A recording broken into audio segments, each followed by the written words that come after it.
Hello everyone, welcome to ఆర్పకస్ media. ఈరోజు video power star Pawan Kalyan Janasena అధినేత అయితే నిన్న ఒక పెద్ద బిగ్ స్టేట్మెంట్ అయితే ఇచ్చిండు. ఏంది ఆ స్టేట్మెంటు, ఎందుకు ఆ స్టేట్మెంట్ ఇవ్వాల్సి వచ్చిందని చెప్పేసి అయితే మీకు వీడియోలో ఎక్స్ప్లెయిన్ చేస్తా. వీడియో కానీ నచ్చితే లైక్ చేయండి, షేర్ చేయండి, సపోర్ట్ చేయండి. ఇంకా మంచి వీడియోలో మంచి కంటెంట్ అయితే మంచి వీడియో చేయడానికి అయితే ట్రై చేస్తా. పవర్ స్టార్ పవన్ కళ్యాణ్ గారు డిప్యూటీ సీఎం అయిన తర్వాత ఆయన ఎప్పుడైతే చంద్రబాబు నాయుడు గారిని జైల్లో కలిసిన తర్వాత ఎప్పుడైతే వాళ్ళిద్దరు కలిసి పోటీ చేద్దాం అనుకున్నారో ఆ రోజు నుంచి ఈ రోజు వరకు పవన్ కళ్యాణ్ గారి ప్రతి మాటలోని ప్రతి స్పీచ్లోని చంద్రబాబు నాయుడు గారి గొప్పతనం, చంద్రబాబు గారి గురించి ఆయన ఏదైతే ఎనాలిసిస్ చేసిండో ఓన్గా దగ్గర నుండి ఏదైతే చేసిండో అది ప్రజలకు అర్థమయ్యేటట్టు చెప్పడం. అసలు పవన్ కళ్యాణ్ గారు ఇంత మెచ్యూర్గా ఇంత మోటివేషన్లుగా మాట్లాడతారని చెప్పేసి ఎవరు అనుకోలేదు. బట్ పవన్ కళ్యాణ్ గారు మాత్రం ఎప్పుడైతే ఆయన కమిట్మెంట్ ఇచ్చిండో, నేను టీడీపీ, బీజేపీ, జనసేన పార్టీలు 3 కలిసి ఎప్పుడైతే పనిచేస్తాయని చెప్పి ఒక కన్ఫర్మేషన్ వచ్చిందో ఆ రోజు నుంచి ఈ రోజు వరకు ప్రతి స్పీచ్లోని ఎంతో మెచ్యూర్డ్గా చంద్రబాబు నాయుడు గారి గురించి ఎంత మంచిగా మాట్లాడాలి, ఎంత పద్ధతిగా మాట్లాడాలి, ఆయన చేసిన మంచి పనులు ఎట్లా ప్రజలకు అర్థమయ్యేటట్టు ఎక్స్ప్లెయిన్ చేయాలన్న విషయంలో చాలా క్లారిటీగా మాట్లాడుతున్నారు. నేను ఇచ్చిన బిగ్ స్టేట్మెంట్ ఏంటంటే, భారతదేశానికి నరేంద్ర మోడీ గారు ఎట్లయితే 3 సార్లు కంటిన్యూస్గా ప్రధానమంత్రిగా పీఎంగా గెలిచిండో, సేమ్ అదే తరహాలో ఆంధ్రప్రదేశ్ రాష్ట్రంలో చంద్రబాబు నాయుడు గారు 3 సార్లు గెలవాలి. అలాగే 3 సార్లు గెలిచిన తర్వాత చంద్రబాబు నాయుడు గారి ఆధ్వర్యంలో కలిసి పనిచేయడానికి నేను సిద్ధమని చెప్పేసి అయితే చాలా క్లారిటీగా, చాలా క్లియర్గా, ఇంత డేర్గా చెప్పాలంటే చాలా దమ్ము కావాలి. ఒక రాజకీయ పార్టీ పెట్టి ఇంకో రాజకీయ పార్టీతో కలిసి 15 సంవత్సరాలు ఉండాలి, 15 సంవత్సరాలు ఉంటాం, చంద్రబాబు నాయుడు దగ్గర నుంచి మేము నేర్చుకోవడానికి రెడీ అని చెప్పేసి పవన్ కళ్యాణ్ గారు ఇచ్చిన స్టేట్మెంటు చాలా పెద్ద స్టేట్మెంటు. ఇక్కడ అందరూ అంటే చంద్రబాబు నాయుడు గారిని ఎందుకు ఆయన దగ్గర కలిసి పనిచేయాలని పవన్ కళ్యాణ్ గారు కోరుకుంటున్నారంటే, చంద్రబాబు నాయుడు గారు 45 సంవత్సరాలుగా రాజకీయాలు ఉన్నారు. ఎమ్మెల్యేగా, మంత్రిగా, ముఖ్యమంత్రిగా, 4 సార్లు ముఖ్యమంత్రిగా అపారమైన అనుభవం. ఎక్కడ ఏం చేయాలి, ఏ టైంలో ఏ పని చేయాలి, కొన్నిసార్లు ప్లాన్లు వర్కౌట్ కాకపోవచ్చు పరిస్థితుల వల్ల. బట్ చంద్రబాబు నాయుడు గారికి ఉన్న క్లారిటీ, ఆయన ఆలోచించిన విధానం పవన్ కళ్యాణ్ గారికి విపరీతంగా నచ్చింది.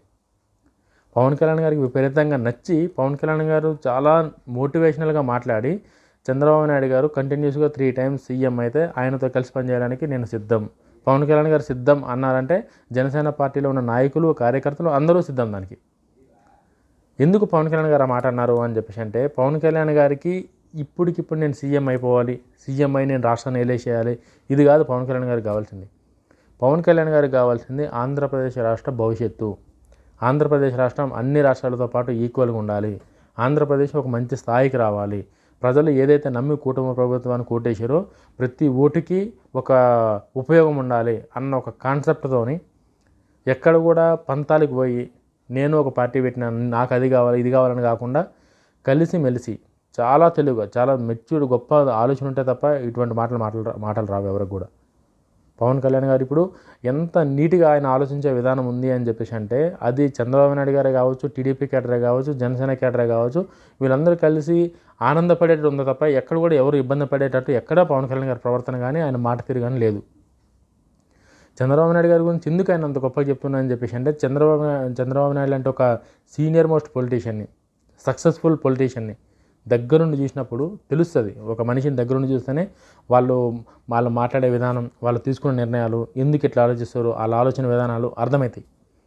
అట్లా పవన్ కళ్యాణ్ గారు ఇప్పుడు చంద్రబాబు నాయుడు గారితో కలిసి ఆయన ముఖ్యమంత్రిగా, ఈయన ఉప ముఖ్యమంత్రిగా వాళ్ళ ఆలోచనలు ఒకదానికొకటి ఎందుకు ఈయన ఈ డిసిజన్ తీసుకుందని చెప్పేసి ఆలోచిస్తే తర్వాత డిసిజన్ వల్ల వచ్చే రిజల్ట్ ఏదైతుందో అది ఏ విధంగా ప్రజలకు వెళ్తుంది, దానివల్ల ప్రజలు ఎట్లా లాభపడుతున్నారు, ఇవన్నీ పవన్ కళ్యాణ్ గారు దగ్గరుండి చూసారు. కాబట్టి ఇప్పుడు చంద్రబాబు నాయుడు గారు అంటే పవన్ కళ్యాణ్ గారికి ఒక అపారమైన నమ్మకం, ఒక అపారమైన గౌరవం. ఇంట్లో అన్నదమ్ములే కొట్టుకుంటారు, బయట 2 పార్టీలు కొట్టుకోవడం పెద్ద కష్టమేం కాదు. ఈరోజు రేపు 2019లో అదే అయింది. మనస్పర్ధలు వచ్చినాయి, మాట్లాడుకోరు, అయిపోయింది అది అక్కడికే. తర్వాత అన్నదమ్ములు కలిసినట్టే మళ్ళీ కలిసిరు అంతే. అక్కడ చాలామంది మీరు ఎన్ని రకాలుగా వైఎస్ఆర్సీపీ పార్టీ వాళ్ళు ఎన్ని రకాలుగా ఎన్ని జాగీలేసి లేపినా ఏం ఉపయోగం ఉండదు. చంద్రబాబు నాయుడు గారికి, పవన్ కళ్యాణ్ గారికి చాలా క్లారిటీ ఉంది. వాళ్ళ గవర్నమెంట్ పైన, వాళ్ళు తీసుకున్న నిర్ణయాల పైన, వాళ్ళు ప్రజలకు చేస్తున్న మేలు పైన అన్నింటికీ ప్రతి ఒక్కదానికి చాలా మంచి ఉదాహరణలు వాళ్ళ దగ్గర ఉన్నాయి. ఇప్పుడు పవన్ కళ్యాణ్ గారి విషయానికి వస్తే, పవన్ కళ్యాణ్ గారిని చంద్రబాబు నాయుడు గారు ఏ రోజైతే సీఎంగా చంద్రబాబు నాయుడు గారు ప్రమాణ స్వీకారం చేశారో అదే రోజున డిప్యూటీ సీఎంగా పవన్ కళ్యాణ్ గారితో పవన్ కళ్యాణ్ గారితో సేమ్ అదే చేపించారు.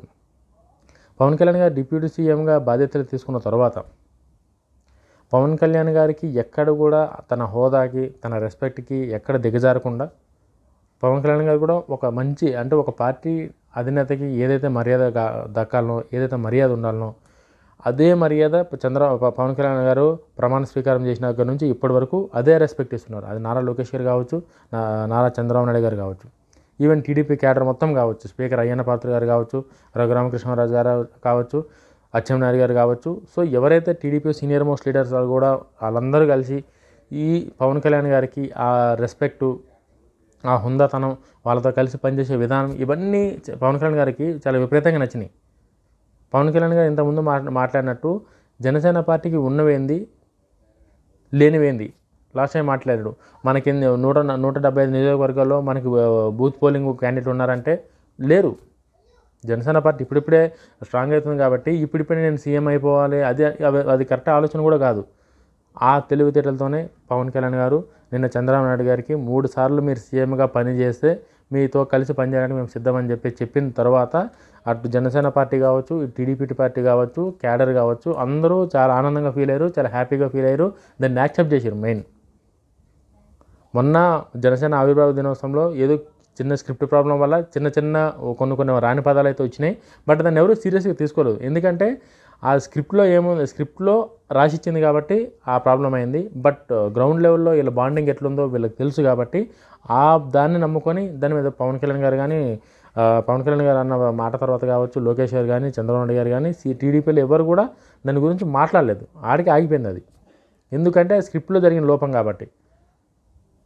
పవన్ కళ్యాణ్ గారు అయితే నేను నిజంగా ఈ విషయంలో పవన్ కళ్యాణ్ గారిని ఖచ్చితంగా మెచ్చుకోవాలి. ఎందుకు పవన్ కళ్యాణ్ గారిని మెచ్చుకోవాలి అని చెప్పేసి అంటే ఒక రాజకీయ పార్టీ పెట్టినంత ఈజీ కాదు ఆ రాజకీయ పార్టీని కొనసాగించడం. ఆ రాజకీయ పార్టీని తీసుకెళ్ళి పబ్లిక్లో ఆ రాజకీయ పార్టీని పెట్టి ఆ పార్టీని కాపాడుకోవడం, క్యాడర్ని కాపాడుకోవడం అంటే ఆషామాషి విషయం కాదు. అది చాలా పెద్ద టాస్క్. అది ఒకసారి ఒక కార్యకర్త పార్టీ నమ్మొచ్చిందంటే ఆ పార్టీలోనే ఉండాలి ఆ కార్యకర్త.